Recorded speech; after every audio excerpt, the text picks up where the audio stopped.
अनंतकाल तक ईश्वर के मंदिर में निवास करूंगा।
यीशु ने महायाजकों और जनता के नेताओं से कहा, स्वर्ग का राज्य उस राजा के सदृश है जिसने अपने पुत्र के विवाह में भोज दिया।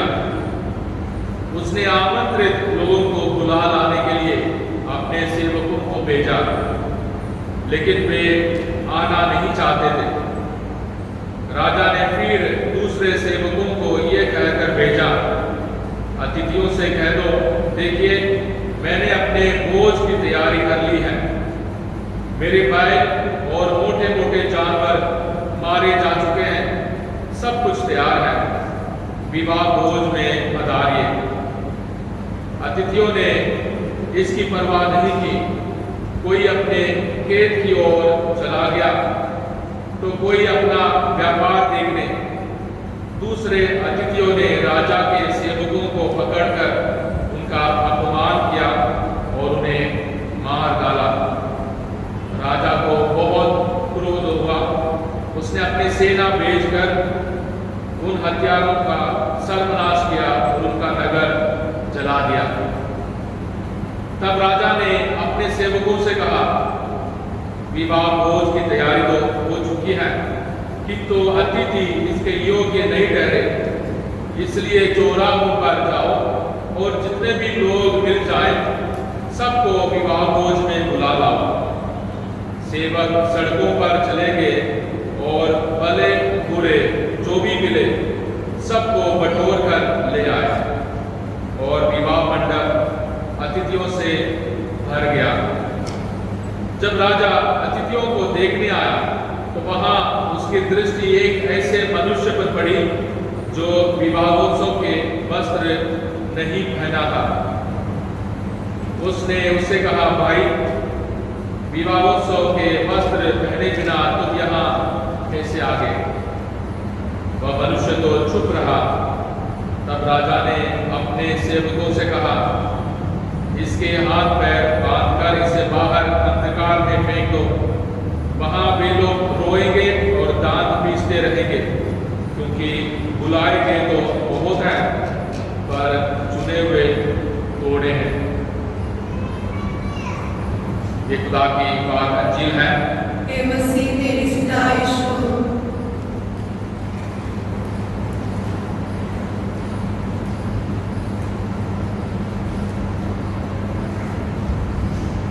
मसीह में प्यारे भाइयों और बहनों, रूप कथा यानी दृष्टांत उस किस्म की शिक्षा है, प्रचार है या सबक है जिसको प्रभु यीशु मसीह ने बहुत इस्तेमाल किया। प्रभु यीशु मसीह उस माहौल के, उस जगह के, उस इलाके के आदतों को लेते हैं, उनके तौर तरीके को लेते हैं, उनके रिवाजों को लेते हैं और उसको एक उदाहरण के रूप में देकर अपना सबक और अपनी शिक्षा देते हैं। इसलिए हमें हर एक दृष्टांत को आगे पीछे और उसका मतलब क्या है वो सबको समझना बहुत ज़रूरी है।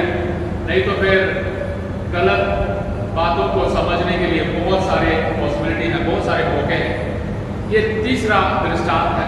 पहला दृष्टांत था 2 पुत्रों का, याद होगा आपको। उस पिता ने कहा एक बेटे से, जाओ अपने खेत में जाकर काम करो। उसने कहा हाँ पिताजी, पर नहीं गया। और दूसरे ने कहा मैं नहीं जाऊंगा, पर उसको पश्चाताप हुआ, सोचा, फिर गया। और प्रभु यीशु मसीह ने उस दृष्टांत के अंत में कहा था, मैं तुम लोगों से ये कहता हूँ, नाकेदार और वेश्याएं तुम लोगों से पहले ईश्वर के राज्य में प्रवेश करेंगे। ये तीनों दृष्टांत आप लोगों के लिए नहीं है, महायाजकों और लोगों के नेता हैं, जो पढ़े लिखे लोग हैं, बहुत बड़े लीडर हैं और बहुत समझदार लोग हैं, उन लोगों के लिए है। और प्रभु यीशु मसीह मंदिर में रहकर ये दृष्टांत बता रहे हैं। और दूसरा दृष्टांत ये था उन आसामियों के बारे में या कर्जदारों के बारे में, उन किराएदारों के बारे में जो मकान मालिक के या जमींदार के जमीन को लेते हैं पर किराया नहीं देते, आधा नहीं देते और उनका सर्वनाश होता है। और वहाँ भी खुदा के राज्य के साथ उसको मिलाते हुए प्रभु यीशु मसीह हम सबों को शिक्षा देना चाहते हैं। सब कोई आ जाएंगे पर चुने हुए लोग रह जाएंगे, या सब कोई चुने जाएंगे और खासकर जिनको खुदा ने अपना समझकर सब कुछ दिया वो रह जाएंगे, क्योंकि ना ही वो खुदा को पहचानते हैं, ना ही खुदा के साथ जुड़े रहते हैं, ना ही अपने आप को कर्जदार समझकर अपना जो किराया है, अपना जो वरदान है, अपनी जिंदगी के जो फल है वो खुदा को देते हैं। यानी महायाजक नेता उन सब के खिलाफ एक तरीका है। तो यीशु मसीह उनको सबक देना चाहते हैं, मुंह पर नहीं बोलते पर साफ साफ सबक है। और आज के जो दृष्टांत है वो भी उसी किस्म का है, क्योंकि प्रभु यीशु मसीह महायाजकों और लोगों के नेताओं को ये दृष्टांत बता रहे हैं। और अंत में ये सबक हमें मिला, क्योंकि बुलाए हुए तो बहुत हैं लेकिन चुने हुए थोड़े हैं। पर इस दृष्टांत को भी समझना हमारे लिए बहुत जरूरी है। पहले पाठ में हमने सुना था उस दिन खुदा उस महान भोजन के लिए इंतजाम करेगा, जहाँ दुख नहीं होगा, जहाँ परेशानी नहीं होगी, जहाँ मौत नहीं होगी, क्योंकि सब कुछ में जीत हासिल करना हमारे लिए मकसद है। खासकर मौत और पाप पर जीत हासिल करना हमारे लिए मंजिल है। इंसान होने के नाते हमारी लड़ाई रूहानी लड़ाई है, हमारी लड़ाई एक जंग है, अपने खुदा पर जीत, खुदा के सारे वरदानों के साथ बुराई पर जीत हासिल करना है। तो आज के इस पाठ को, इस दृष्टांत को हम समझने की कोशिश करें तो वो राजा जो भोजन देता है वो खुदा है, और किस खुशी में भोजन देता है? उसके बेटे की खुशी में। उसके बेटा कौन है? प्रभु यीशु मसीह है। और भोजन है हमारी जिंदगी, भोजन है हमारे पाक कुर्बानी, भोजन है हमारी रूहानी जिंदगी, भोजन है हमारी रूहानी मेल मिलाप और हमारा प्यार। और खुदा में बने रहना सबों के लिए सबसे बड़ा वरदान है। और खुदा ने बहुत सारे लोगों को चुना, शुरुआत में इब्राहिम को चुना और मूसा को चुना, उनके साथ एक वायदा किया। और हमारे आम भाषा में वायदा एक आसान चीज़ है, जैसे कोई एग्रीमेंट है, आप मानते हो और मैं मानता हूँ, हमारे बीच में ये एग्रीमेंट हो गया। हमारे बीच में हम एक दूसरे को पहचानते हैं और एक दूसरे को एक लफ्ज देते हैं। ये शब्द देते हैं कि हाँ जी मैं इस बात से मैं पीछे नहीं हटूंगा। पर खुदा के साथ जो वायदा है वो अलग है। खुदा के साथ जो वायदा है वो मौत या जिंदगी की सवाल है, मौत और जिंदगी का सवाल है। अगर मैं खुदा से पीछे हटा, दुनिया के गड्ढे में गिरकर मैंने मौत को ही हासिल करना, वही चीज अगर मैं खुदा के साथ वफादार रहा, मौत कभी मेरे ऊपर हावी नहीं कर पाएगी, हावी नहीं हो पाएगी, और मौत हम पर कभी जीत हासिल नहीं कर पाएगी। और अतिथि कौन है? अतिथि सारे हैं, हम सब खासकर चुने हुए। हम कह सकते हैं हम अपने बपतिस्मा लिए हैं, हमने पास्टल फंड दिया है, हम फलाने हैं, हम ये काम करते हैं, हम चर्च में ये हैं, हम जो कोई भी है, हम सब जो ईसाई हम अपने आप को कह सकते हैं, कैथोलिक कह सकते हैं, चर्च के मेंबर कह सकते हैं, हम सब बुलाए हुए लोग हैं। पर हमारे पास बहुत सारे बहाने हैं, हमारे पास बहुत सारे बहाने हैं। अभी हम एक बहाना और भी जोड़ सकते हैं, कोरोना वायरस है इसलिए मैं नहीं आता, कोरोना वायरस है इसलिए मुझे बादशाह की जरूरत नहीं है, कोरोना वायरस है इसलिए बाप गुस्सा में ना बाबा था सावधान, और सावधान रहने के लिए दुनिया कहती है, और सावधानी में सारा बिजनेस, सब कुछ खरीदते हैं, सब कुछ खाते हैं, सब कुछ, पर खुदा नहीं, खुदा थोड़ा दूर ही रहे। और ये अतिथि हम सब है प्यारे भाई और हम सब ये अतिथि है, और अतिथियों का जो व्यवहार है बहुत बुरा लगता है। सबसे पहले एक राजा है, राजा इतना बहुत बड़ा है वो आम लोगों को नहीं बुलाएगा, पर खुदा ऐसा एक राजा है जो हर ये पापी हो, अच्छा हो, बुरा हो, सभी को बुलाता है। हमें से सब कोई हमें मानना है कि हम पापी हैं, हमसे गलतियां होती हैं, हम कमजोर हैं, हम गरीब हैं, लाचार हैं, रूहानी तौर पर हम गिरे हुए हैं, हमें मानना बहुत जरूरी है, हर रोज ये मानना जरूरी है। फिर भी खुदा हम सबों पर रहम करके हमें बुलाता है, और हमारे बहाने बहुत सारे हैं। और इस बहाने के चलते उस राजा क्या करता है, वो राजा उस शहर को ही खत्म कर देता है, उन लोगों को मार देता है। इसका तौर तरीका भी ये इंसानी तौर तरीका, इंसान के तौर तरीके में वो राजा मारने और खत्म करने की बात करता है, और हम बाद में समझेंगे खुदा का ये तरीका नहीं है। और उसके बाद सब लोग बुलाने के लिए अपने सेवक को भेजता है, बोलता है कि गलियों में जाओ, रास्ते में जाओ, जो कोई मिलेंगे सबको ले आओ, सबको ले आओ। ये कौन है? ये सारे भाई बहन है, सारे किसी भी धर्म का हो, छोटा हो, बड़ा हो, अमीर हो, गरीब हो, बीमार हो, कोरोना वायरस से पीड़ित हो, या कोरोना वायरस से चंगा हो गया हो, या कोरोना वायरस अभी भी पॉजिटिव हो, नेगेटिव हो, सब कोई इसमें सब कोई आएंगे, और खुदा उन सबको बुलाता है, और सब कोई आते हैं, खुदा को सुनते हैं या खुदा के पाक वचन को समझते हैं या कुछ भी हो, सब कोई आते हैं। और खुदा का भोजन यह है, खुदा का वरदान है, और खुदा की मेहरबानी है, खुदा की माफी है, खुदा की इज्जत है, क्योंकि जात पात, अमीर गरीब, तू बड़ा तू छोटा, मैं अच्छा और तू गंदा, ये सारी बातों में खुदा हम सबको इज्जत देता है। मैं जो कुछ भी हूँ खुदा के सामने खुदा का बेटा हूँ, खुदा की मैं बेटी हूँ।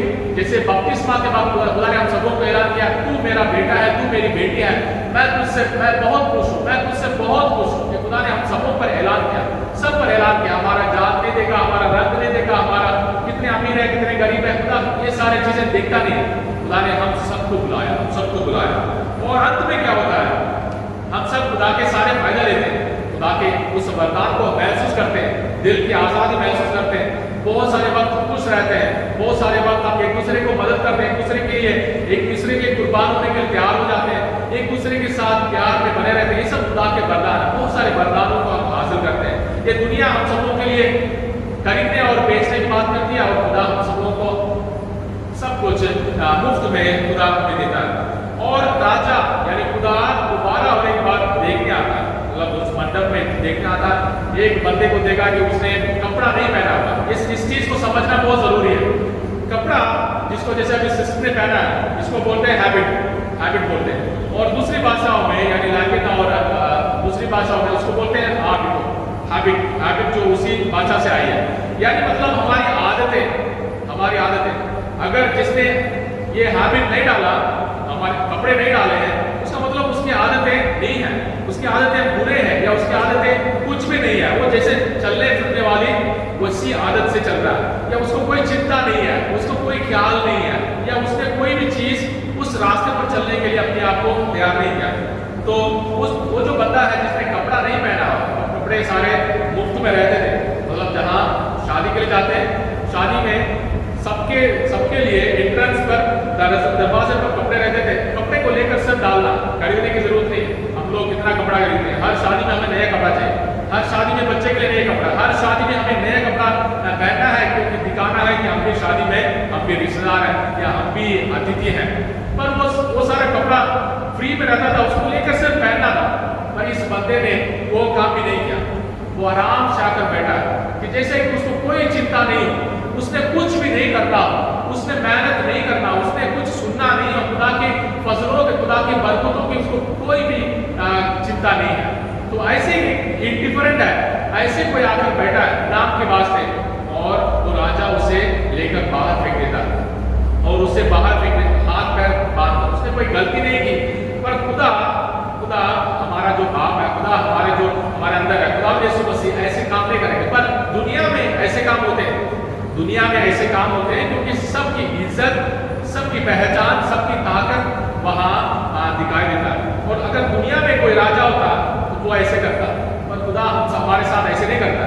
हम उस आदमी के समान भी हम आकर बैठते हो, अगर उस आदमी के समान भी हम जिंदगी जीते हो कि मुझे खुदा की कोई टेंशन नहीं है, मुझे दुनिया की चिंता है, दुनिया के तौर तरीके के मुताबिक खरीदना और बेचना, दिखना और दूसरों के सामने बड़ा बनना या दूसरों के सामने अपनी अकड़ दिखाना, ये सारी चीजें मुझे बहुत जरूरी है, फिर भी खुदा हमारे साथ सफर करेगा। और सलीब पर प्रभु यीशु मसीह हमसे यही कहता है, तो जो कुछ भी हो, मैं तुम्हारे बोझ उठाने के लिए तैयार हूँ, मैं तुम्हें अपनाने के लिए तैयार हूँ, मैं तुम्हें प्यार करने के लिए तैयार हूँ।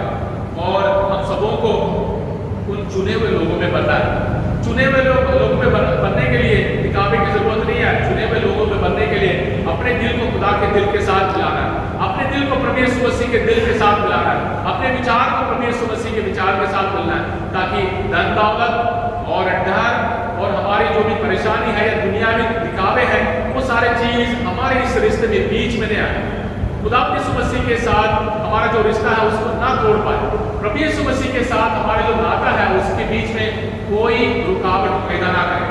और प्रभु यीशु मसीह उस आदमी को हमारे लिए के नमूने के तौर पर शायद देते होंगे, ताकि हम भी होश में आ जाए, हमारे जो तौर तरीका है, हमारा जो रूहानी रिश्ता है, वो वाकई एक मजबूत रिश्ता बने। और प्रभु यीशु मसीह को हासिल करना और प्रभु यीशु मसीह में बने रहना हम सबों के लिए जरूरी है। और कलीसिया में हमारे पास बहुत सारे तरीके हैं प्यारे भाई और बहन, जिसके चलते हम प्रभु यीशु मसीह में एक हो जा सकते हैं। जैसे मैंने शुरुआत में कहा था, उस लड़के ने कार्लो अकुटिस, उस लड़के ने कहा कि हम सब जब पैदा होते हैं हम सब ओरिजिनल पैदा होते हैं, ओरिजिनल। जैसे पाक वचन हम सबों से कहता है, मैंने तुम्हें चुना है और मैंने तेरे नाम अपने हथेली पर लिख कर रखा है और मैंने तुम्हें अपने शक्ल और सूरत में बनाया। यानी खुदा ने हम सबों को ओरिजिनल बनाया, हमें से कोई भी एक दूसरे के साथ मिलता जुलता नहीं है। और वो लड़का कहता है, पर हम अपने से बहुत सारे दूसरों के फोटो कॉपी बनकर बनते हैं, यानी हम ओरिजिनल हैं पर दुनिया के तौर तरीके के मुताबिक चलने की वजह से या दुनिया के पीछे गुलाम होने की वजह से हम सब फोटोकॉपी बनकर दूसरों के नकल करते हुए हम बनते हैं। यानी हमें मौत पर जीत हासिल करने की कोई चिंता नहीं है और दुनिया के गुलाम बनकर हमारी जिंदगी खत्म हो जाती है। पर ये सब से हमें बचाने के लिए प्रभु यीशु मसीह है। और खासकर अगर आप कैथोलिक हैं, हमारे लिए पाक शराकत है, प्रभु यीशु मसीह को हासिल करना हमारे लिए जरूरी है। अगर आप में से किसी ने पाक शराकत अभी तक नहीं ली, या चर्च आते हैं, हमें तैयारी की जरूरत है। फादर के पास आए या किसी सिस्टर के पास आए, पूछें कि मैंने किस तरह पाक शराकत के लिए तैयार करना है। यहाँ मैं आता हूँ, पाक वचन को सुनता हूँ, पर मैं जब तक प्रभु यीशु मसीह को, क्योंकि हम विश्वास करते हैं इस रोटी में दुआ करने के बाद प्रभु यीशु है, इसके बहुत सारे सबूत है। उस लड़के ने, कार्लो अकुटिस ने 120 के करीब चमत्कार थे, पूरे दुनिया में बहुत सारे चमत्कार हुए हैं। यानी मान लीजिए इस रोटी को अगर हम ऐसे ही रखें 2-3 दिन में खराब हो जाता है, पर इतिहास में दुनिया के बहुत सारे कोने में बहुत सारे चमत्कार हुए, वो रोटी मांस में बदल जाता है, यानी मीट बन जाता है, यानी वो जो दाकरस है वो फूल पे बन जाता है। और अभी तक है एक कम से कम एक चमत्कार के बारे में आपको बता सकता हूँ। 700 साल मतलब 1300 साल पहले इटली के एक शहर में पाक कुर्बानी चढ़ाते वक्त एक फादर ने, हर कोई कमजोर है, और उसने शक किया कि इस रोटी में कैसे प्रभु यीशु मसीह आ सकता है। और उस पाक मिसा के दौरान वो जो रोटी है वो मांस बन गया और वो जो दाकरस है वो खून बन गया। अभी तक जितनी भी बार उस मांस और खून पर टेस्ट हुआ,